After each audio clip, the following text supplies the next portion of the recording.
Hi hello నమస్తే welcome to Suman TV. నేను మీ anchor Pawan. ఈ రోజు మనతో రీసెంట్గా గామా అవార్డ్ విన్ అయిన అప్సర్ గారు ఉన్నారు. డీటెయిల్గా అడిగి తెలుసుకుందాం. Hi sir. Hi, how are you? బాగున్నారా మీరు? బాగున్నాను, మీరు ఎలా ఉన్నారు? Absolutely fine and thanks to all Suman TV subscribers and audience అందరికీ హాయ్. తెలుగు ఆడియన్స్ శివం బజే చూసి హిట్ చేసినందుకు వాళ్ళకి కూడా చాలా థ్యాంక్ యూ. ఓకే సార్, ఎలా అనిపిస్తుంది? 2 మూవీస్ తీశారు, సెకండ్ మూవీకి అవార్డు వచ్చింది. బట్ మీకు ఎట్లా ఉంది? ఫస్ట్ ఫీడ్బ్యాక్ ఎవరి దగ్గర నుంచి వచ్చింది అవార్డు రాగానే? ఫస్ట్ ఫీడ్బ్యాక్ మా హీరో దగ్గర నుండి వచ్చింది, అశ్విన్ గారి దగ్గర నుండి. నువ్వు ఏదైనా పట్టుకుంటే వదలవు సాధించేదాగా అని చెప్పి first comment for my award. And అన్నిటికంటే ఎక్కువ my family members were pretty much happy for that. అంటే నాకున్న పాసిబిలిటీస్లో నుండి వెరీ సెకండ్ మూవీ అవార్డు రావడం and all my friend circle they appreciated me well and I'm very happy. Okay sir, అంటే next movie హాలీవుడ్డా బాలీవుడ్డా? అంత లేదు, కాలీవుడ్డా? అయ్యే అంత లేదు. నేను ఒక చిన్న సినిమా తీసాను శివం బజే, దాన్ని మంచి హిట్ ఇచ్చారు ఆడియన్స్ అందరూ. నాకు ఎప్పుడు నేల మీద నడవడం చాలా ఇష్టం, నేను రియాలిటీని అర్థం చేసుకోగలను. ఒక చిన్న సక్సెస్ ఇచ్చారు, దాన్ని నేను ఇంకో స్టెప్లో కన్వర్ట్ చేసుకోవడం. So small steps towards right directions వెళ్తే అందరికి దగ్గరగా ఉంటామని నమ్ముతాను నేను. సార్, మీరు ఒక రిటైర్ ఆర్మీ ఆఫీసర్? లేదు, so I'm from defence, short service నాది. Okay, short service. ఓకే, అంటే యాజ్ ఏ మీరు ఆర్మీలో ఉన్నారు కాబట్టి డిఫెన్స్లో మీకు చాలా అక్కడ ఎన్నేళ్ళు, ఒక 10 years 20 years ఉండి ఉంటారు? 5.5 years. 5.5 years short service. Okay, 5.5 years. చాలా ఇన్సిడెంట్లు జరిగి ఉంటాయి మీ మధ్య. బట్ ఆ టైప్ కథల్ని ఎంచుకుందాం అని ఎప్పుడైనా అనుకున్నారా? అంటే ఈ డోగ్రా శివం బజేది కాకుండా మీలోనే మీ ఫ్రెండ్స్ కానీ వాళ్ళ లైఫ్ స్టోరీ. ఇప్పుడు ఎగ్జాంపుల్ కంచె మూవీ ఉంది, దాంట్లో ఒక ఆర్మీ పర్సన్స్ ది చూపిస్తారు. ఆ టైప్ లో మీ షార్ట్ సర్వీస్ లో ఉన్న వాళ్ళతో ఏదైనా ఒక ఇన్సిడెంట్ కానీ ఏదైనా మీ దాకా వచ్చిన విషయం కానీ అట్లాంటి దాని మీద ఎప్పుడైనా వర్క్ చేద్దామని మీరు అనుకున్నారా?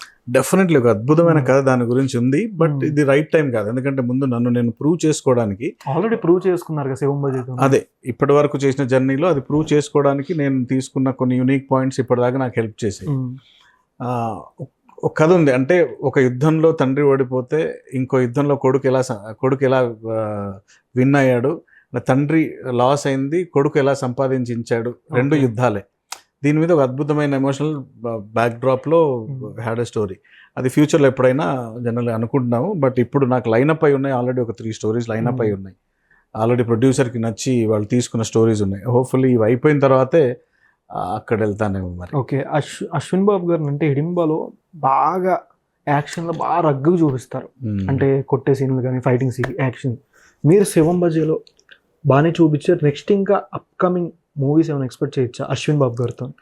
డెఫినెట్లీ. తను లవబుల్ పర్సన్, అంటే మళ్ళీ తిరిగి పని చేయాలనేంత స్వీట్నెస్ అందరికీ షేర్ చేసే హ్యూమన్ బీయింగ్ తనతో ఎవరైనా కానీ మళ్ళీ పని చేయాలనిపిస్తుంది తనతో. అంత మంచి వ్యక్తి. ఓకే, స్టార్స్తోనే కాకుండా డెబ్యూ యాక్టర్స్తో, యంగ్ జనరేషన్ కాలేజ్ బ్యాచ్ అలా 20-25 ఏజ్ గ్యాప్తో వీళ్ళతో ఎందుకు మూవీ ట్రై చేయలేదు ఇప్పుడు? కథ అంటే ఒక కథని ఇప్పుడు రీసెంట్గా వచ్చిన కొన్ని సినిమాలు మీరు చూస్తే లిటిల్ హార్ట్స్, కమిటీ కుర్రోళ్ళు కానీ, ఆయ్ కానీ, కొన్ని సినిమాలు అంటే కొత్త వాళ్ళని పెట్టి తీసినా వర్కౌట్ అవుతుంది. ఇప్పుడు life is beautiful Sekhar Kammula గారు చేశారు. అంటే కథ డిమాండ్ చేయాలి వాళ్ళని. కొన్ని కథలకి ఆ క్యారెక్టర్ని కొంత పేరున్న ఆర్టిస్టులే క్యారీ చేయగలరు. ఇప్పుడు కొత్త హీరోని తీసుకొని ఒక పెద్ద బరువైన రోల్ అది వేస్తే ఆడియన్స్ యాక్సెప్ట్ చేయరు. ఓకే, సో అందుకని చెప్పేసి ఆల్రెడీ ఆడియన్స్ యాక్సెప్ట్ చేసిన హీరోస్ మీద కొన్ని కథలు అవుతూ ఉంటాయి. దాని రెగ్యులర్ ఫార్మాట్ అది. అండ్ అందులోనే మంచి కంటెంట్ డ్రివెన్ సబ్జెక్ట్ వేసినప్పుడు అందరూ యాక్సెప్ట్ చేస్తారు. ఓకే, నెక్స్ట్ మూవీ మీ దాని నుంచి వచ్చేదాంట్లో డెబ్యూ యాక్టర్స్ ఎంతమంది దాకా తీసుకుంటారు? Definitely first I'll start with you. Looking smart. Okay. I'll start with you. And మా దాంట్లో కూడా శివం బజేలో కూడా వి ట్రైడ్ ఆఫ్ తప్పకుండా. అంటే ఒక మంచి ఆర్టిస్టులు ఉన్నప్పుడు రీసెంట్గా మయాసభ ఒకటి వచ్చింది. అందులో మన అంటే almost all Chaitanya Krishna, I hope he's doing very good. So అట్లాంటి వాళ్ళు ఇంకా డెఫినెట్ మన తెలుగు మనకు నియర్ బైలోనే చాలా మంచి యాక్టర్స్ ఉన్నారు, డెఫినెట్లీ ఎంకరేజ్ చేయొచ్చు. ఓకే ఇప్పుడు అంటే ఏ మూవీ తీసినా సార్, ఇప్పుడు యానిమేషన్ అయినా విఎఫ్ఎక్స్ అయినా ఏదైనా సరే, మూవీ టీజర్ ట్రైలర్ మెప్పించినంత సినిమా ఆడియన్స్ ఎంగేజ్ చేయలేకపోతుంది ప్రెసెంట్ ఉన్న సిచ్యువేషన్. మీరంటే నెక్స్ట్ ఈ శివంబజీ అయిపోయింది, ఇంకా నెక్స్ట్ మూవీ స్టార్ట్ చేసేటప్పుడు ఏ విధంగా మీకంటూ మీరు ప్లాన్స్ వేసుకుంటారు, ప్రమోషనల్ వైజ్ కానీ, ఈ విధంగా ప్లానింగ్ కానీ, మూవీని ఆడియన్స్ని బాగా ఎంగేజ్ చేసేలాగా అంటే? మంచి క్వశ్చన్ ఇది. సినిమాలో ఏ పార్ట్ తీసి ట్రైలర్గా వదిలేంత ధైర్యం సినిమా ప్రొడక్షన్ హౌస్కి ఉంటే, అంటే డైరెక్టర్కి ఉంటే, that will be a great cinema. ఇప్పుడు నేను సినిమాలో ఉన్న అన్ని బ్యూటీస్ని కట్ చేసి 1.5 minute అంటే దాని అర్థం ఏంటి, మిగతాది బ్యూటిఫుల్గా లేదనా? అలా కాదు కదా. నేను సినిమాలో ఏ టాపిక్ని పిక్ చేసుకున్నా కానీ అది నేను ప్రొజెక్ట్ చేసేంత ధైర్యం నాకు ఉండాలి యాజ్ ఎ ట్రైలర్గా. అంటే నెక్స్ట్ చేస్తారా? డెఫినెట్లీ చేస్తాను. పాసిబిలిటీస్ అన్నీ ఉంటాయి. అంటే ఒక పార్ట్ని తీసి ఇది నేను 2 minutes ఇది కట్ చేసేసేయండి మా అంటే, నేను అక్కడ కూర్చొని, ప్రొడ్యూసర్ కూర్చొని, హీరో కూర్చొని, దానికి ఒక పెద్ద టీంనిచ్చి ఓ ట్రైలర్ మేకింగ్ చేసేసి దీన్ని వదలండి, నేను ఆ సిచ్యువేషన్ రావద్దంటున్నాను. ఒక ఎడిటర్కి ఇచ్చేసి మంచి డీసెంట్గా ఒక 1 minute కట్ చేసి పంపించేసామంటే, అతను కట్ చేసి పంపించేసినా కూడా మనం అంత పెద్దగా వరీ అవ్వాల్సిన అవసరం లేనంత కంటెంట్ చేయాలి. Okay, that cinema will definitely speak. కానీ అంటే సార్, ఇప్పుడు ఉన్న మీ సినారియోలో బయట మీ రిలేటివ్స్ నుంచి కావచ్చు, మీరు తీసిన సినిమాలు బయట మూవీస్ అని ఏదైనా నార్మల్గా అంటే పబ్లిక్ కానీ మూవీ తీసే విధానం మారిందంట డైరెక్టర్ది. ఒకటి అంటే పాన్ ఇండియా వైజ్ అనే మార్క్ వచ్చేసరికి ఇప్పుడు ఆయన అనుకున్నది తీలేకపోతున్నారా? ఒకటి నా ఆప్షన్. ఇప్పుడు పాన్ ఇండియా వైజ్ వస్తుంటే కొంతమంది యాక్టర్స్ని తీసుకోవాలి, ఈ కొన్ని చేంజెస్ చేయాలి. ఒకటి ప్రొడక్షన్ నుంచి రావచ్చు ఏమైనా కొన్ని సజెషన్లు కానీ, ఇది మార్చండి అది మార్చండి. 2 ఏంటంటే డైరెక్టర్ తీసే విధానం చేంజ్ అవుతుందంటారా, చూసే ఆడియన్స్ది చేంజ్ అవుతుందంటారా మైండ్ సెట్? ముందు సినిమా కథను బట్టి ఒకటి, ఇప్పుడు నేను వెళ్ళి 100 కోట్ల సినిమా తీస్తాను, కథ అలా ఉంది అని అంటే ముందు ప్రొడ్యూసర్ ఒప్పుకోరు. ఎందుకంటే నువ్వేం చేసావు ఇంతకు ముందు అని చూస్తారు. ఇంతకు ముందు నువ్వు ఒక 2 కోట్లు 3 కోట్ల సినిమా తీసావు, ఇప్పుడు వెళ్తే మహా అయితే నా మీద ఎంత ఖర్చు పెట్టగలరు, 10 కోట్లు 15 కోట్లు చేయగలరు. ఇది ఫ్యాక్ట్. ఇది అది కాకుండా మనం ఏం చెప్పినా అబద్ధమే. సో దాంట్లో ఇప్పుడు ఆ 15 కోట్ల బడ్జెట్లోనో 10 కోట్ల బడ్జెట్లోనో ఈ క్వశ్చన్స్ ఉంటాయి. ఇప్పుడు హీరో, టెక్నీషియన్స్, మిగతా కాస్ట్, ఎక్కడెక్కడ లొకేషన్స్, ఇవన్నీ కలిపి చేయాలి.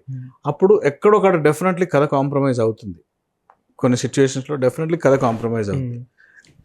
సో ఆ సిచ్యువేషన్లో జరిగే సినిమాలు మంచి కథలకు టర్న్అవుట్ అయ్యి ఉంటాయి. లక్కీలీ మా విషయంలో అలాంటి కాంప్రమైజింగ్ సిచ్యువేషన్స్ రాలేదు, అన్నీ బాగున్నాయి. మా డిఓపి శివేంద్ర గారు హనుమాన్ చేశారు, ఆయన డిఓపి ఫర్ మన Shivam Bhaje. And our music director Vikas Badisa, rocking youngster, definitely మంచి ఫ్యూచర్ ఉంది తనకి.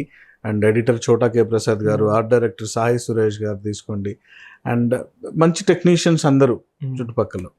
సో మాకు అలాంటి కష్టాలు ఏం రాలేదు. డెఫినెట్లీ ఒక బడ్జెట్ అనుకున్నాం, ఆ బడ్జెట్లో క్లోజ్ అయిపోయింది. ఓకే, ఫస్ట్ మూవీ ఒక different concept Gandharva, and second Shivambaji, ఇది కొంచెం different story.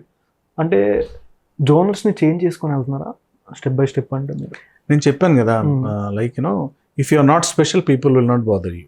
Okay, your hair style, trimming, నేను వేరే కలర్ అదే వేయాలి.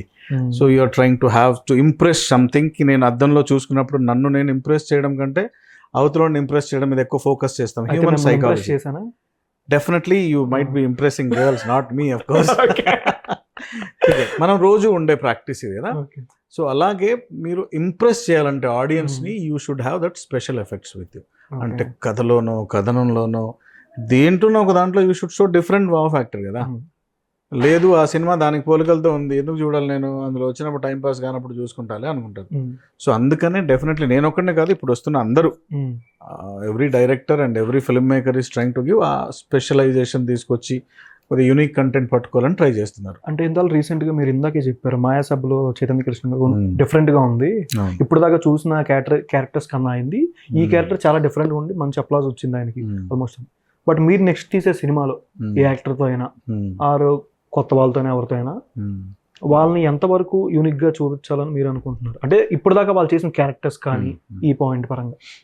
ముఖ్యంగా మంచి క్వశ్చన్. ఇప్పుడు నేను వాళ్ళను యూనిక్గా చూపించాలని అనుకోవడం కంటే నా క్యారెక్టర్ యూనిక్నెస్ ఒకటి ఉంటుంది. ఈ క్యారెక్టర్ ఇలా బిహేవ్ చేయాలి. ఇంతకు ముందు సేమ్ ఇదే క్యారెక్టర్ చేసి ఉంటే, ఎగ్జాంపుల్ ఈ టైప్ క్యారెక్టర్ ఆర్ ఎమోషన్ అయినా పర్ఫార్మ్, ఒక ఆర్టిస్ట్ ఉన్నాడు, నేను అతన్ని వేరే సినిమాలో చేసిన ఎటువంటి క్యారెక్టర్ని కూడా నేను ఫీల్ అవ్వను. అతను చేసాడు, ఆర్టిస్ట్ ఈ ప్రూవ్డ్. అతను is like a water artist. మీరు గ్లాస్లో వేయండి, గ్లాస్ ఫార్మర్ తీసుకుంటే కప్లో వేస్తే ఆర్టిస్ట్ కెన్ డూ ఎనీథింగ్. చేయించుకోవడం మనలో ఉండాలి. ఓకే. ఆ క్యారెక్టర్లో ఇతను చేయగలడా లేదని ముందు నమ్మితే definitely he'll perform, he or she. Next ఇంకా upcoming movie almost all announcement స్టేజ్లో ఉంది. హిందీయా తెలుగా తెలీదు. Almost all announcement stage. Okay, ఒకసారి గామది ఒకసారి పట్టుకొని చూపించండి సార్ మా ఆడియన్స్కి. నెక్స్ట్ దేనికి ప్లాన్ చేశారు? Nandi. Audience happiness is only my target. Okay, మనం ఇవన్నీ తీసుకున్న ఆడియన్స్ హ్యాపీగా లేకపోతే వాళ్ళు కూర్చోబెట్టేస్తారు. First of all congratulations sir. Thank you very much. Thank you sir. Suman టీవీలో మీ పర్సనల్ అండ్ బిజినెస్ ప్రమోషన్స్ కోసం కింది నెంబర్కి కాంటాక్ట్ చేయండి.